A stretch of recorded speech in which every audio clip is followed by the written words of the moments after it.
Ever since this Gaza conflict started in October, unfortunately, we've had a huge loss of tourism into Jordan in particular, but also the whole region.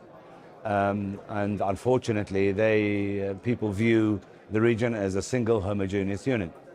So we've had really a negative impact on inbound tourism into Jordan and into the region in general. We've tried to compensate by looking for other types of traffic, transiting traffic through Jordan, and at the same time reducing our capacity. But obviously it's quite traumatic what's happened. And the fact also that it's continuing is really difficult. But I think globally wise, things seem to be okay for the industry this year. Other challenges come into play, but for us, really, this is the biggest challenge that we have today. And we're hoping that obviously this tragedy would stop, and for the benefit of obviously the people of Gaza and the people in the region, but to also allow us to go back to business again.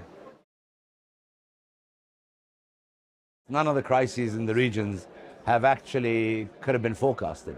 Whether it was COVID or whether it was the issues that Daesh and the things that happened in the region prior to COVID, or even this particular conflict. We live in a region which is very difficult to predict, but we're very used to it as well. We're very adaptable, we are very flexible, and our plans change accordingly. The industry in general, though, is very difficult because you have to plan new airplanes in advance. You know, we're now ordering airplanes 10 years from now. So you're committing for things, heavy cost elements, way out into the future. And obviously, as you know, the airline industry relies on a lot of external factors: fuel prices, overflying charges, environmental taxation, things that are outside the bounds of the airline industry.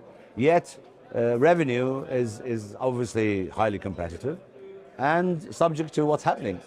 So it's not easy to try and balance these two factors, the long-range planning and long-range cost and expenditure versus the fickle nature of our revenue stream. And this is the trick that people always try to balance. Our employees are our biggest assets.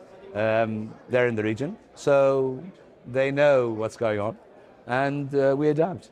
Half of our staff, well, actually all of our staff, were working from home on half pay during COVID because we weren't allowed to fly during COVID. And our airplanes, half of them were obviously in preservation. But slowly we came out of COVID, we dusted off the airplanes, we resumed the operation, and the passengers came back very quickly. We were one of the first airlines to actually recover after COVID. In 2021 and 2022, our results improved considerably, And 23 was the year where we would have made a profit were it not for this issue.